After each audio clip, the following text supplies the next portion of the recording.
The first time I saw my husband again, he didn't recognize me. I was sitting on the cracked pavement in front of the supermarket. Under me, my pregnancy gown faded and loose around my belly. Two of my children sat beside me, their heads resting on my thighs, their small hands cupped open the way other beggars had taught them. Please tell us where you are watching from, and don't forget to subscribe, like the video, and share it with someone who needs this story. Cars crawled past in slow, irritated lines, the December sun pressing down like punishment. The air smelled of exhaust fumes, roasted corn, and dust. I kept my eyes on the ground because it hurt less than looking at people's faces when they pretended not to see us. That was my life now. Invisible, except when someone needed to feel better about themselves by dropping a few coins. I had trained myself not to think of the woman I used to be, the one who walked across marble instead of mud. Thinking of her felt like peeling my own skin. Then a familiar black SUV turned into the parking lot, all tinted windows and quiet arrogance, and my heart stepped out of my chest. It glided towards the VIP section like it owned the place, just the way it used to glide into our mansion compound years ago. For a moment, I thought my mind was playing tricks on me again, the way hunger and heat sometimes mixed my memories with my reality. I blinked hard, pressed my palm over my stomach, as if I could steady the baby inside. The SUV settled into a space close enough for me to see my reflection on its shiny surface. Dusty face, tired eyes, headscarf that had once been a bright Ankara wrapper. I swallowed. That car used to carry me to fancy restaurants. Today, it parked in front of me like a mirror of everything I had lost. The driver's door opened first. Tunde stepped out in a navy blue suit that fit him like it had been sewn on his skin. He looked taller than I remembered, or maybe suffering had made me smaller. His beard was neatly trimmed, his shoes shining like they had never touched ordinary ground. A fine gold watch glinted on his wrist as he adjusted his cuff. Somewhere deep inside me, something twisted, hurt anger, and a shame I knew I didn't deserve but still carried. This was the man I had once prayed for. The man I had defended against everyone, even my own family. The man who told me I was all he ever wanted, right before he discovered I could no longer give him what his pride demanded. I lowered my eyes quickly, afraid of what would happen if he somehow looked too closely. Tunde glanced in our direction the way people look at beggars, quick, uncomfortable, already turning away. His eyes skimmed over my bent head, over the children leaning on me, over the small plastic bowl with a few coins rattling inside. For a breathless second, I thought he would walk past. Maybe that would have been easier. Maybe I could have pretended it wasn't him, just one more rich stranger existing in a different world. But my eldest, Chisholm, chose that exact moment to lift his head. "Mummy, see that big car?" he whispered, his voice full of the innocent wonder children reserve for superheroes and miracles. "Do you think the man will give us money?" I opened my mouth to answer, but no sound came out. My throat closed, my heart pounding so loudly I could feel it in my ears. The sun felt hotter. The world narrowed to a single thin line between me and him. Then finally Tunde really looked. Not at a beggar. Not at a stranger. At me. His step faltered. His brows pulled together, slowly, like someone trying to solve a math problem that shouldn't be hard. Our eyes met. For a moment, time stretched thin.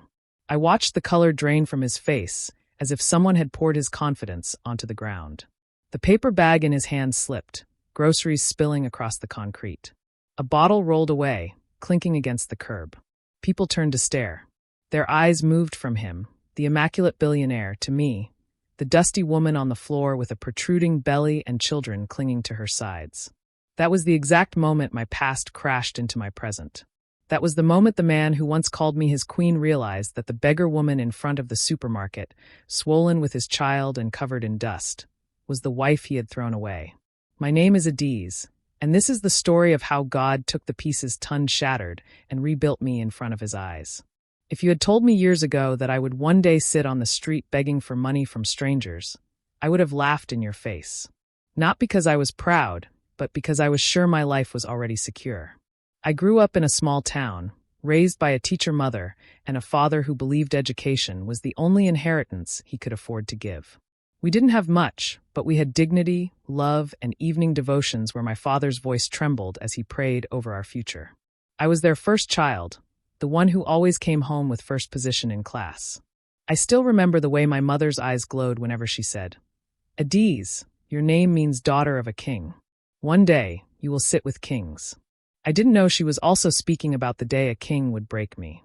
I met Tunde in my final year at the university. At first, he was just the man in the black SUV that always parked near the faculty gate, the one girls whispered about and pretended not to stare at. He was older, polished, with the quiet confidence of someone who knew exactly how much money was in his account and how much power his surname carried. The first time he spoke to me, I had been struggling to balance a stack of textbooks and my old laptop. One book slipped and fell. He bent, picked it up, and said, "Careful. Knowledge is expensive." His smile was gentle, not mocking. I laughed, embarrassed, and thanked him. He walked me to the campus gate, asked about my course, my project topic, my dreams. That day, when I got home to the small hostel room I shared with two girls, my heart was too full to even share the details yet. Something in me already knew this was the beginning of something dangerous. Tunde didn't rush me. That was part of his power. He would show up once in a while, always at convenient moments. When rain threatened and he offered me a ride, when I looked tired and he handed me a cold drink, when my shoes were worn out and a new pair mysteriously appeared in my size. He listened when I spoke about my parents, about how I wanted to help them leave our cramped rented apartment. He asked about my little brother, about my dream of starting a foundation for girls' education. He didn't just flash his money, he wrapped it in kindness. It didn't take long before my friends started calling him our in-law. I pretended to be shy, but deep inside, I was already imagining our wedding day, my parents' faces, my mother's tears of joy. When he finally asked me to be his wife, it wasn't with loud drama. We were in his car, parked at the side of a quiet road overlooking the city lights. He held my hand and said, "Adaeze, my life is loud. Boardrooms, flights, meetings. You're the only place that feels like peace. Come and be my home." I cried, of course. Me, the girl whose mother sold extra Accra after school to pay for textbooks, was being asked to marry a man whose watch cost more than our yearly rent. My parents were cautious at first, asking questions about his family, his intentions. But Tunde did everything right. He visited with gifts, knelt to greet them, sat with my father, and listened to his long stories. By the time the wine was presented at our traditional wedding, my mother whispered in my ear, "You are blessed, my daughter. You have married a good man." In the beginning, he really was. Marriage to Tunde felt like stepping into a dream I hadn't dared to fully imagine. His house wasn't just a house, it was a palace. High fences, uniformed security, marble floors that reflected your face, chandeliers that sparkled like captured stars. The first night I slept there as his wife, I lay awake listening to the quiet hum of the central air conditioning and the distant sound of the city outside our gate. My old life felt like a story someone else had told me. In the morning, I woke up to breakfast I hadn't cooked and clothes I hadn't washed. Tunde would kiss my forehead and say, "You're my queen, Adaeze. Your only job now is to be happy and give me beautiful children." At that time, his words sounded sweet. I didn't yet understand the weight hidden inside them. The first crack appeared when the babies didn't come as quickly as everyone expected. Nigerians have a way of turning a woman's womb into public property. At first, the questions were soft. "How far now? Any good news?" His aunties would squeeze my shoulders and say, "Don't worry, it will happen. Just relax and eat well." I smiled and laughed with them, but every question landed on my chest like a stone. Months passed. My cycle became an enemy I feared. I would stand in the bathroom and stare at red stains with tears in my eyes, silently apologizing to a husband who said he wasn't angry but had started coming home later and later. I went to the hospital alone at first, then with him after I insisted. The doctors ran tests on both of us. When the results came, the doctor's eyes flickered to Tunde for a second, then settled on me. "You need to reduce your stress, madam," he said gently. "We'll run more tests." I didn't miss the way Tunde's jaw tightened. Soon little things began to change. He stopped calling me my queen and started calling me Adaeze, the way people use your full name when they're trying not to be angry. He started traveling more, sometimes without telling me until the driver arrived to pick him up. When I suggested we pray together, he nodded but rarely joined. Once, I overheard him on the phone late at night, his voice low and frustrated. "What do you want me to do?" "I've tried," he hissed. "My family is watching me. I can't be the only son without an heir." The words sliced through me. I stood in the hallway, hand over my mouth, realizing I had turned from wife to project in his mind, one that was failing. The next day, his mother arrived unannounced with two of his aunties. They didn't insult me directly. They just filled the house with stories of women who prayed with wisdom and didn't waste a man's time. When they left, my pillow was wet with tears. But God eventually answered. The day I found out I was pregnant, I screamed so loudly the maid ran into the bathroom thinking I had fallen. I hugged her and laughed and cried at the same time. Tunde was in a meeting when I called him. His voice sounded tired at first, but when I told him, everything changed. He came home early for the first time in months, lifted me off my feet, spun me around the living room. For a while, the old version of us returned. He stroked my belly and talked to the baby like he had been waiting his whole life. Overnight, the house changed. His mother sent food and herbs. His aunties sent wrappers and baby clothes. I thought the nightmare was over. I didn't know a bigger storm was already building behind the clouds. If you are still listening to me, don't forget to subscribe to this journey. Because the day my miracle became a weapon against me was the day everything I thought was permanent began to crumble. I wish I could tell you that pregnancy fixed everything between us, but the truth is that it only exposed wounds I didn't know were already bleeding. In the beginning, Tunde acted like the man I married, gentle, attentive, protective. He drove me to appointments himself, held my hand during ultrasounds, bought fruits I didn't even like just because someone online said they were good for pregnant women. But beneath the smiles, his eyes had changed. They watched too closely, measured too carefully, like he was studying me for signs of something he feared but couldn't name. When his mother visited, she would pull him aside and whisper loudly enough for me to hear. "You must be vigilant," she said. "Women take advantage when they know they are carrying a powerful man's child." I tried to ignore it, but little by little, I started noticing the shift. My phone calls with my family became shorter because Tunde always asked, "Why do they call so often?" My outings reduced because he preferred me safe inside the house. He said it was love, concern, protection, but it felt like a soft cage built with expensive furniture and gentle smiles. The real earthquake came the day we found out I was carrying twins. The doctor's voice was cheerful, excited even. I cried tears of joy, overwhelmed by the idea that my body, which people had quietly doubted, was carrying 2 lives. But Tunde's reaction was strange. He smiled, but it wasn't the smile of a man receiving a blessing. It was the smile of someone solving a problem. On the drive home, he kept drumming his fingers on the steering wheel, his jaw set tight. "Twins," he said again and again, like he was tasting the word. I reached for his hand, but he pulled away gently, pretending to adjust the AC. That was the first time fear touched my joy. In the weeks that followed, I noticed he became more secretive. He took calls outside, returned home late, changed passwords casually as if it was nothing. Sometimes he watched my stomach with a strange expression, pride mixed with suspicion. One night, as I slept with my back turned, I heard him mumble a question to himself. "How can lightning strike twice?" I never understood what he meant, but the tone chilled me. Tunde's mother, Mama Adaeze, took full advantage of his confusion. She started visiting more frequently, carrying gossip like firewood meant to burn me slowly. She would sit in my living room, sipping tea she didn't let me prepare, and say things like, "In our family, multiple births run on the men's side."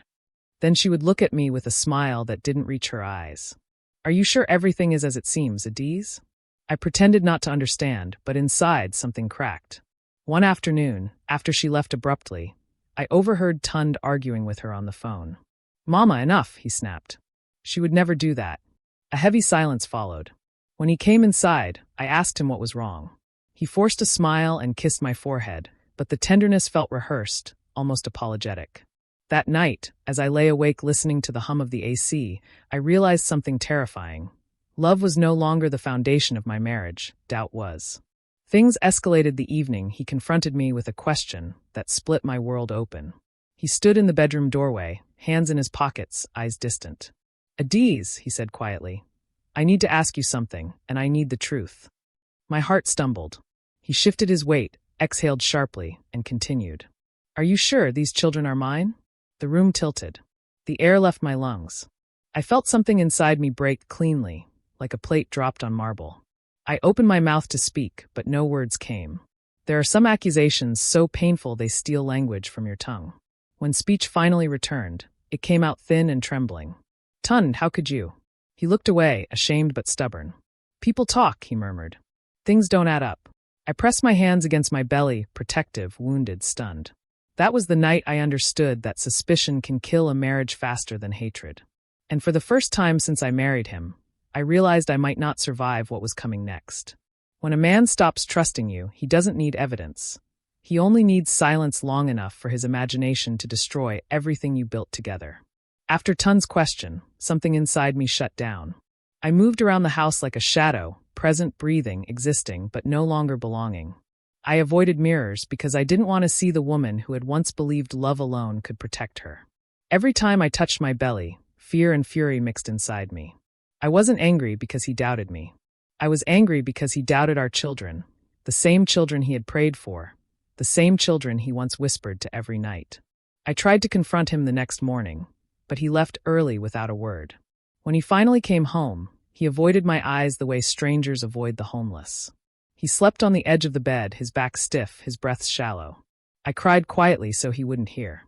Somewhere between one breath and the next, I realized I was starting to mourn a marriage that hadn't ended yet. Days turned into weeks, and the house that once felt like a palace began to feel like a courtroom. Every conversation felt like cross-examination. Every glance felt like surveillance. I caught him checking my phone one afternoon, not openly, but with the guilty speed of someone who knew he was crossing a line. When I asked what he was doing, he mumbled something about needing clarity and walked away. I called my mother that evening, but I didn't tell her the truth. Mothers have a way of hearing pain even when you hide it. She prayed for me over the phone, her voice cracking as she said, "My daughter, remember, God sees what men refuse to see." After the call, I lay in bed with one hand on my belly and whispered promises to my unborn babies, telling them they were wanted, loved, chosen. I didn't know I was also whispering those words for myself. Then came the day that changed everything. The day Tunde came home with a calmness that frightened me more than his anger ever had. I was in the living room, trying to fold baby clothes people had gifted us. My heart paused when I saw his expression, composed, detached, rehearsed. He sat across from me, legs crossed, fingers interlocked. "Adaeze," he began slowly, "I think it's best if you stay somewhere else for now." The words hit me like cold water. I stared at him, waiting for the real conversation to start, the part where he said he didn't mean it, the part where he apologized, but it never came. He continued talking, his voice steady, explaining something about stress, space, clarity, and allowing the truth to reveal itself. In that moment, I understood that in his heart, I had already been judged. I was no longer wife, I was suspect. I was no longer queen, I was liability. I was no longer home, I was burden. I didn't scream. I didn't argue. I didn't defend myself. Instead, I felt a strange stillness settle over me, the kind that comes when the worst thing you feared finally steps out of the shadows. I stood up slowly, my body heavy with unborn life, and said only one sentence. "You will regret this." Not because I wanted revenge, but because I knew the truth always returns, even when chased away. That night, I packed a single bag.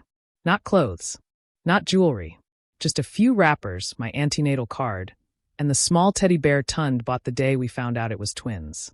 The driver took me to my parents' home without asking questions. As the mansion gates closed behind me, I pressed my palm to my stomach and whispered, "My babies, we are on our own now." I didn't know then that this moment was only the beginning of a long road that would eventually lead me to a supermarket pavement, where fate would force their father to see what he had thrown away. People think suffering announces itself with thunder, shouting, or some loud explosion that warns you life is about to collapse. But mine arrived quietly in thin slices, taking pieces of me one day at a time. When I returned to my parents' home, the first few days felt like a strange mixture of comfort and shame. My mother welcomed me with open arms, wiping my tears with the edge of her wrapper the way she did when I was a little girl. My father prayed over me every morning, always ending with the words, "You are not forgotten." But I couldn't shake the weight of failure pressing on my chest. The neighbors stared with the curiosity only Nigerians possess. Some whispered that I had misbehaved in that rich man's house. Others suggested I must have done something unforgivable for a wealthy husband to send his pregnant wife away. I heard every whisper, but I pretended not to. At night, I would lie awake listening to the ticking clock on my parents' wall, feeling my babies kick, and wondering how I would protect children in a world where even their father doubted their existence. Things became worse when complications began. One morning, I woke up with sharp pains that made me bend over, gripping the edge of the bed. My mother rushed into the room, eyes wide with fear. She helped me lie down, whispering prayers as she placed warm towels on my back. We went to the clinic, and the nurse frowned at my elevated blood pressure. "You must rest more," she said gently, "and eat better." But how could I eat better when the little savings I had were thinning out? Papa's salary as a retired teacher wasn't enough to support a pregnant woman with twins. I couldn't ask my family for more. They were already giving everything they had. Sometimes I would pretend I wasn't hungry just so my mother wouldn't share her own portion with me. I hid my antenatal vitamins so no one would know when the bottle became empty. Yet, despite everything, I spoke softly to my stomach every night, promising them that I would find a way, even when I didn't believe it myself. The day Tunde finally called me should have been comforting, but it broke something deeper instead. My phone rang around noon. I sat up slowly, my hand trembling when I saw his name. For a moment, hope fluttered inside me. Perhaps he had come to his senses. Perhaps he wanted me back home, safe, cherished, protected. But when I answered, his voice sounded distant, almost cold. He didn't ask how I was feeling. He didn't ask about the pregnancy. Instead, he told me he was traveling for an extended business trip and would check in later. That was all. Not "I miss you," not "I'm sorry," not even "take care." When the call ended, I sat there staring at the wall until my mother entered the room and quietly wiped tears I didn't know were falling. In that moment, I realized I had become emotionally homeless. The man I married was drifting further away, and no matter how loudly my heart cried, he refused to hear. I kept trying to convince myself that this was temporary, that wounds heal, that love does not evaporate like smoke. But every day felt like a new reminder that some things once broken may never return to their original shape. Rock bottom came the day my father fell ill. The stress of having me back home, plus his own silent worries, finally took a toll. One evening, he slumped in the living room. My mother screamed, neighbors rushed in, and I stood frozen, one hand on my belly, unable to move fast enough. We took him to the clinic, but the doctor's words were gentle and heavy. He needs rest and medication. Stress is affecting his heart. I sat on a plastic chair in the waiting room, shaking, feeling guilt and helplessness collide inside me. That night, as I held my father's hand while he slept, I whispered apologies to him, to God, to the babies inside me, and to the version of myself who once believed suffering had limits. I realized then that life was preparing me for a kind of endurance I hadn't known before. Everything I relied on, my marriage, my stability, my dignity, was slipping through my fingers. I didn't know that this was only the middle of the storm, not the end. And I had no idea that the next chapters of my suffering would push me so low that one day, I would find myself sitting on the street, begging under the scorching sun, unaware that God was setting the stage for a day of unforgettable reckoning. The day I met someone who would unknowingly change the direction of my suffering started like every other heavy morning. My father was slowly recovering. My mother was worn thin from carrying the entire house on her shoulders, and I was battling a sadness I didn't want them to see. I decided to take a short walk to clear my head, moving slowly along the dusty road outside our compound. My feet were swollen, my back ached, and every step reminded me how close I was to delivering the twins. Halfway down the road, my vision blurred slightly. I stopped and leaned against a wooden fence, breathing deeply. That was when a soft male voice said, "Madam, are you okay?" I turned and saw a young man I recognized vaguely from our street, a quiet neighbor named Obinna who ran a small printing shop. He wasn't wealthy, but kindness lived on his face. Without hesitation, he helped me sit on a nearby bench and bought me a cold sachet of water. It sounds small, but in that moment of exhaustion, his simple compassion felt like a lifeline I didn't know I needed. Obinna didn't ask prying questions the way neighbors usually do. He didn't ask where my rich husband was or why I was back home. He just sat beside me in silence until my breathing steadied. Then he asked softly, "Do you want me to walk you home?" I nodded gratefully. As we walked slowly down the rough path, he talked about ordinary things, the weather, business, how he admired my father as a teacher. His simplicity was soothing, and for the first time in weeks, I didn't feel judged or pitted. When we reached my gate, he paused and said, "Madam Adaeze, if you ever need help, anything, my shop is just there." He pointed to the small kiosk painted blue and white. I thanked him with a weak smile. I didn't know then that God had sent him ahead of time, placing ordinary people around me in preparation for a future I couldn't yet see. I didn't know Obinna would return at a moment when things would grow even darker. That afternoon, while sitting outside to get some fresh air, My phone buzzed with a message from an unknown number. My heart jumped when I saw the first line. "I heard you left the house." I knew instantly that it wasn't Tunde. His messages were always cold and short. This one felt probing, almost mocking. Before I could reply, another message came. "A woman should know how to keep a home. Maybe if you acted wiser, things wouldn't be falling apart." My hands shook as I read it. I didn't need a name to know who it was. Someone from his family, someone who already believed I deserved every pain I was going through. I deleted the messages quickly, not wanting my mother to see. For the rest of the day, I felt a strange heaviness in my spirit, like I was standing at the edge of another storm I wasn't prepared for. My babies kicked constantly, almost as if they sensed the tension flowing through my veins. I prayed quietly, tears slipping down my face. "God, please, don't let anything happen to them. Or to me." The next morning, as if the universe wanted to push me off balance, Tunde showed up without warning. I was in the backyard hanging clothes when I heard his voice and froze. My mother was speaking to him in the parlor, her tone polite but strained. I stepped inside slowly, my heart pounding. He looked different, thinner, tired, his eyes restless. For a moment, neither of us spoke. He stared at my belly as if realizing anew how far along I was. "You look bigger," he muttered, unsure. I wanted to smile, to remind him that twins grow fast, but the words died in my throat. Instead, I asked quietly, "Why are you here?" He shifted uncomfortably.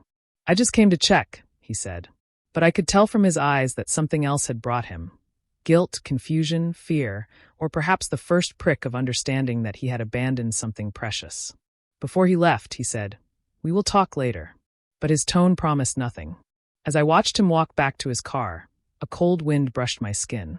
Something was happening. I didn't know what, but I knew the story wasn't done with me yet. Tunde's unexpected visit left my mind spinning for days. I kept replaying his expression, the confusion, the guilt hiding behind his pride, the way he stared at my belly as if seeing the twins for the first time. Something in him was shifting, but I didn't trust it yet. People don't change overnight, especially not when ego has been their compass for so long. Still, a part of me, small, tired, wounded, wondered if God was softening his heart. But just when I began to hope, things took a darker turn. One evening, as I was sorting baby clothes, my phone rang again. This time it was a video call request from his mother. I hesitated before answering. Her face appeared instantly, stern, sharp, disapproving. She didn't greet me. She didn't ask how I was. Instead, she went straight to the question that had become her obsession. "Adaeze, are you ready to tell the truth?" My heart pounded. "What truth?" I whispered. She leaned closer to the camera, her voice cold. "Confess who those children belong to." I ended the call before she could say another word. My hands shook violently. I felt like the walls were closing in again. Later that night, I heard a soft knock at our gate. It was unusual at that hour. My mother went to check, and moments later she called my name. When I stepped outside, I found Adaeze standing there, looking worried. "I'm sorry to disturb," he said, "but I saw something you should know." He hesitated, then handed me a small envelope someone had slipped under the door of his shop, assuming it belonged to our house. Inside was a printed message, anonymous, venomous, accusing me of betrayal, calling me names I had never imagined being linked to my identity. At the bottom was a threat disguised as advice. "If you don't leave him completely, we will make sure everyone knows what kind of woman you are." My mother gasped, pressing her hand to her chest. Adaeze looked at me with a pain that wasn't his to carry. I swallowed hard, tears burning behind my eyes. "Why would someone do this?" I whispered. But deep down I knew. When people want to destroy you, they don't need truth. They only need a story dressed in poison. The next morning, I reached out to Tunde, not with hope, but with desperation. I needed answers. I needed to understand how hatred had spread so far. He picked up after several rings, sounding irritated. "Adaeze, I'm in a meeting," he said sharply. I didn't let him finish. "Your family is attacking me," I said quietly, my voice trembling but steady. "They're sending anonymous messages. They want me gone forever." There was a long silence on his end. Then he sighed loudly. "I told them to stay out of it," he said. "But you know how they are." His tone carried annoyance, not concern. "You should just ignore them.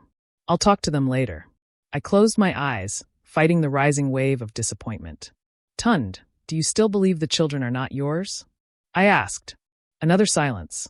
When he finally spoke, his voice was softer but still unsure. "I don't know what to think anymore," he admitted. Those 6 words cut deeper than any insult. After the call ended, I sat on the edge of my bed, holding my belly with both hands. If the father of my children couldn't stand for us, then who would?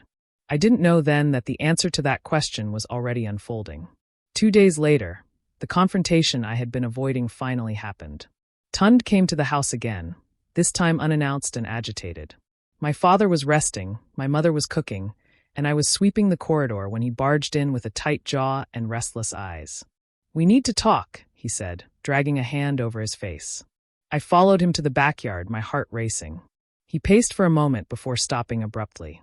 "I received a message," he said quietly. "Someone sent me screenshots, things I didn't understand." My stomach nodded. "What kind of things?" I asked. He looked at me, searching my face. "Messages between you and a man." I froze. Not because I was guilty, but because I knew instantly what his family had done. "Tunde," I whispered, "those messages are fake." He swallowed, conflicted.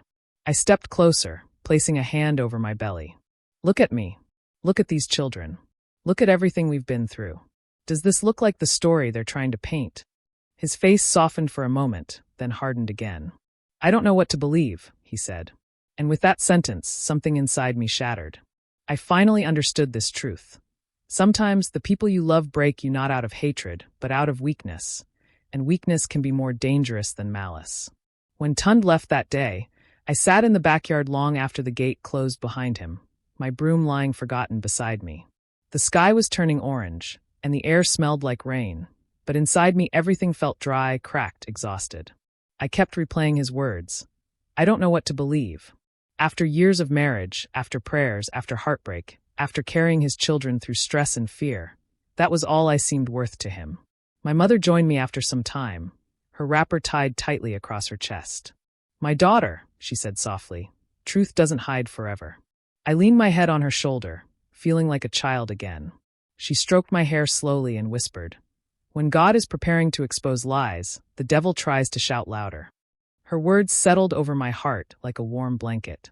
But even then, I had no idea just how loudly the truth was about to scream. 2 days later, without warning, Tunde's younger cousin, Yuzo, showed up at our house. Of all his relatives, Yuzo was the one who always greeted me warmly, even when others whispered behind my back. When I opened the door, his eyes were red and restless. "Auntie Adaeze," he said in a low voice, "I need to talk to you." I let him in, feeling my chest tighten as he paced the living room like someone holding a dangerous secret. Finally, he stopped and faced me. "I know what's happening," he said. "I know why they're attacking you." My breath caught. "Why?" I whispered. He swallowed hard, then said something that made my legs weaken beneath me. "It's not about the babies. It's about inheritance." I froze, confused. He continued. "Tunde's uncle convinced the family that if you gave birth to twins, especially boys, they would gain automatic claim to a large portion of the ancestral properties. They said you were too lucky and called it suspicious." I stared at him, stunned. All the hatred, the accusations, the anonymous messages, they weren't about me. They were about what my children represented. As I sank onto the sofa, Yuzo lowered his voice further. "Auntie, they're manipulating him. His mother believes the twins are a sign of something spiritual, that someone must have helped you secure them. They said a woman from a humble background cannot suddenly become mother of the family heirs." His words sliced through me. I pressed a hand to my stomach as the babies kicked, as if reacting to the truth finally being spoken aloud. "How could they do this?" I whispered. Yuzo sat beside me, remorse in his eyes. "Because they're afraid. Afraid that the children you're carrying will have more rights than their own children. Afraid that you will become untouchable." I covered my face with both hands, sobbing quietly. Not because I was weak, but because everything finally made sense.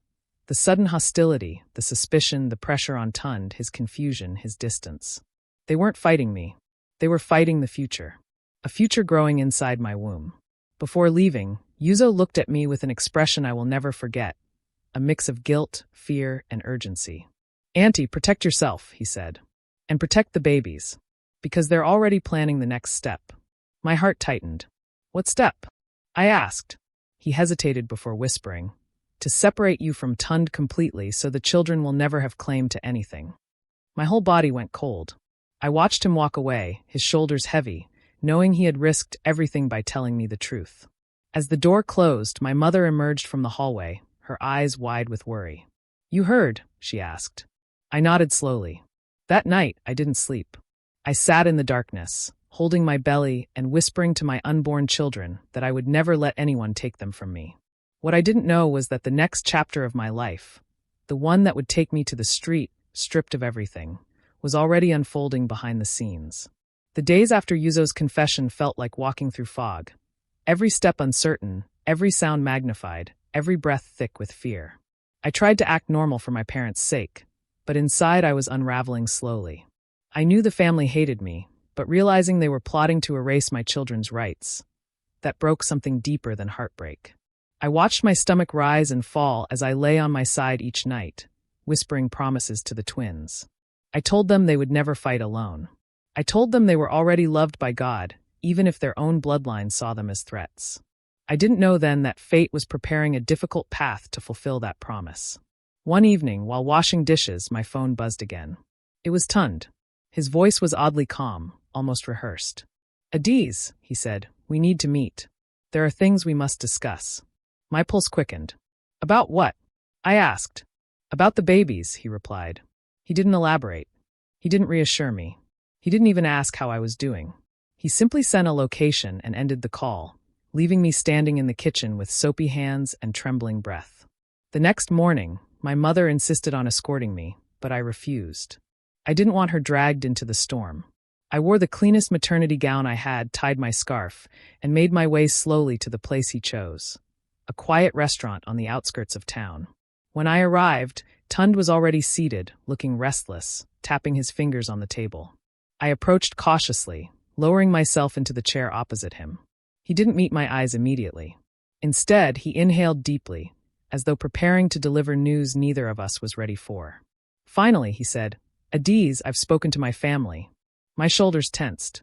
"And?" I whispered. He rubbed his forehead.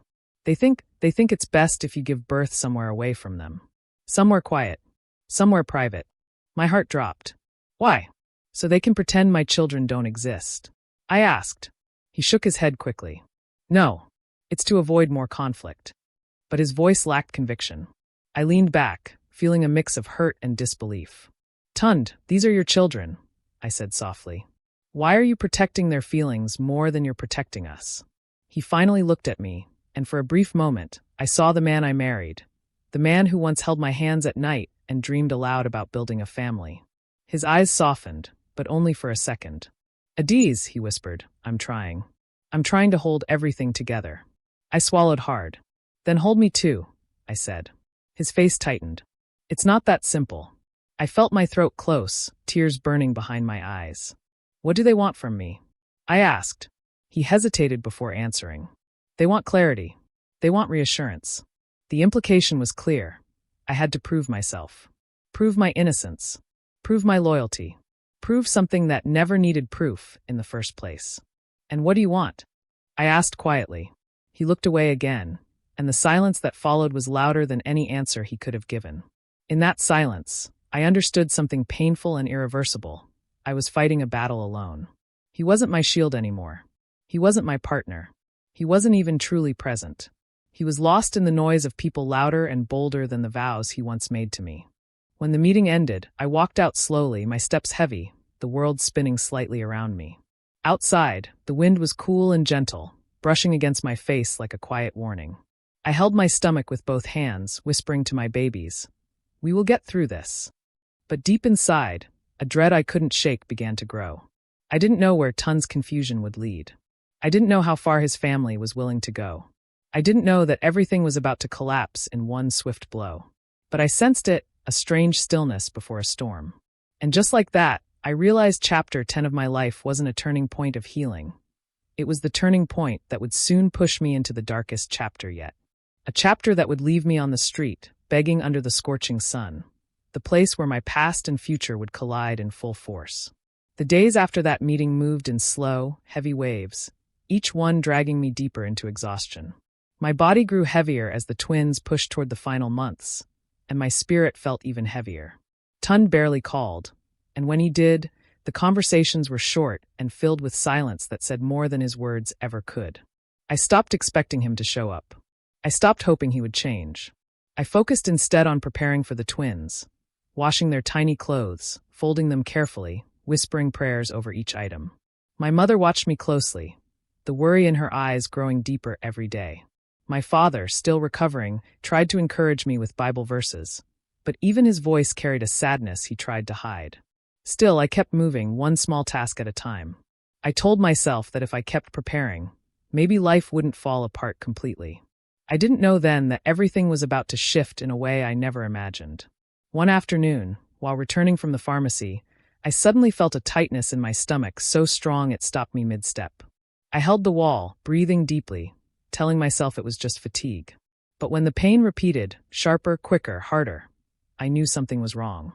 I managed to reach home, and my mother rushed to my side immediately. She helped me lie down, praying under her breath, her hands trembling as she touched my forehead. The pains kept coming closer and closer together, and fear gripped me. We didn't have money for a private hospital, and the nearest clinic was overcrowded and understaffed.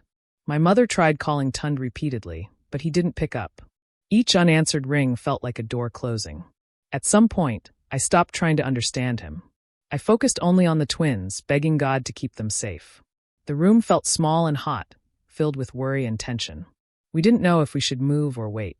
Every second felt like balancing on the edge of a blade. After what felt like hours, the pain slowed a little, giving me a moment of relief. My mother sat beside me, wiping my face gently with a damp cloth.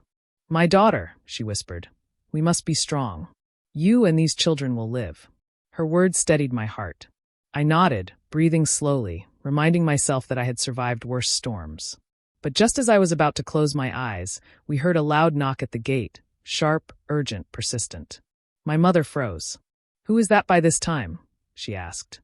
I didn't answer. My heart was too busy pounding.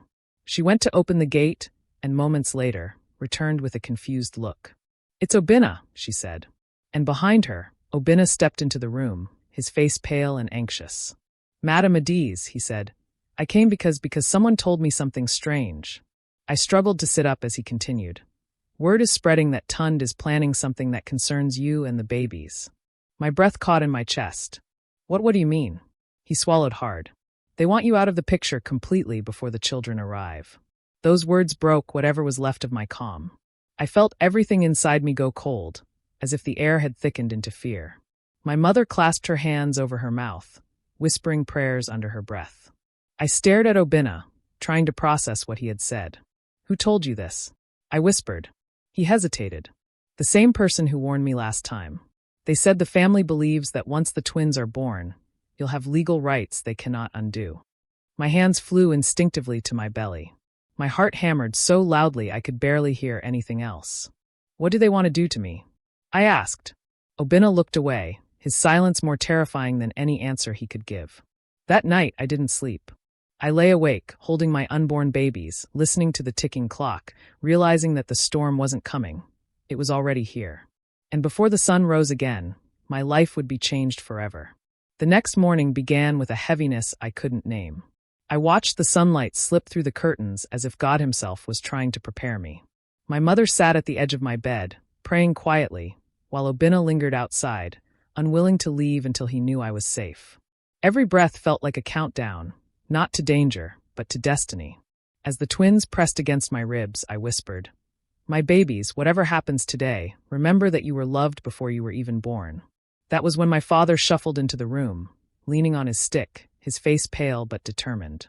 "Adaeze," he said gently, "your life will not end in fear. If the world rejects you, walk into the world anyway. Your steps are ordered." His words steadied me. Something inside me rose, strength I didn't know I still carried. I decided I couldn't hide anymore.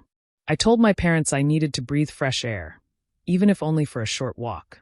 My mother hesitated, then nodded, trusting the same God who kept me alive all these months.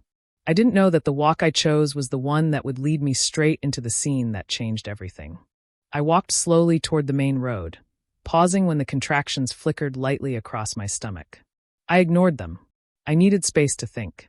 At the small market area near the junction, I found an empty spot under a shade and sat down to rest. People moved around me, buying, laughing, rushing, unaware of the storm swirling inside my heart. I didn't notice when my breathing grew uneven. I didn't notice when exhaustion wrapped around me like a heavy cloth. All I knew was that sitting felt better than standing. I was still trying to steady myself when I realized a few coins had been dropped near my feet.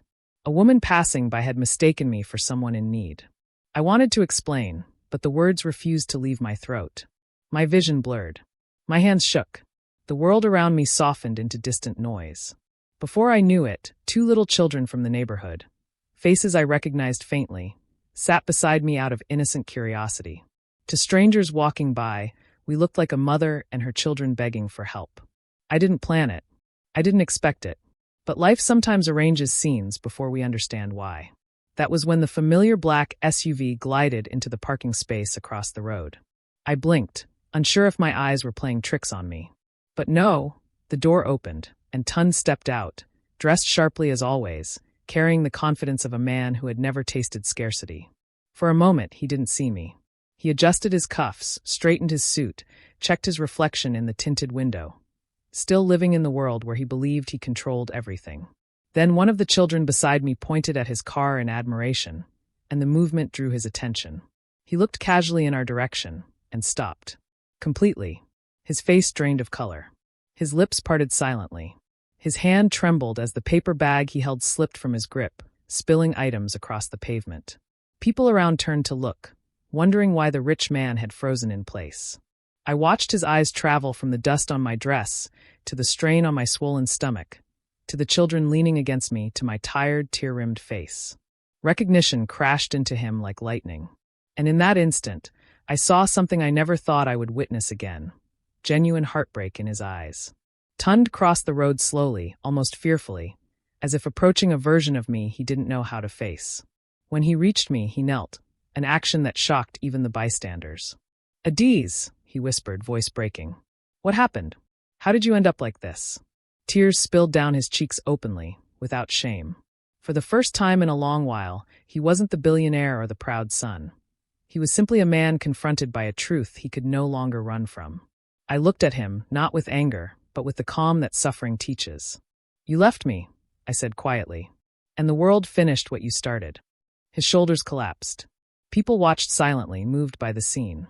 Obinna arrived moments later, breathless, stunned to see Tunde kneeling before me. My parents soon followed, guided by neighbors who had witnessed everything.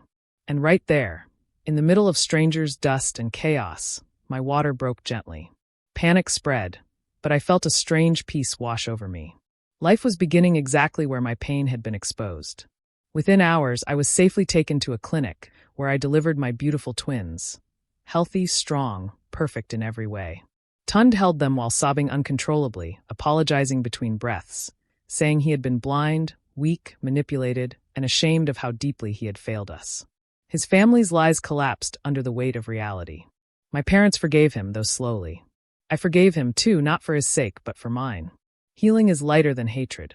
In the months that followed, he worked tirelessly to rebuild our trust, not with gifts or money, but with humility and consistent action. And me? I learned that strength doesn't always roar. Sometimes it whispers, "Get up," even when your legs shake. Sometimes it sits quietly on a roadside, unaware that destiny is about to turn the world upside down. Today, my children are thriving, and I am standing again, not because a man saved me, but because God never left me. And whenever I remember that day in front of the supermarket, I smile softly and whisper the lesson that carried me through every storm. When life breaks you in front of people, God will also restore you in front of people. Please tell us where you are watching from, and don't forget to subscribe, like the video, and share it with someone who needs this story.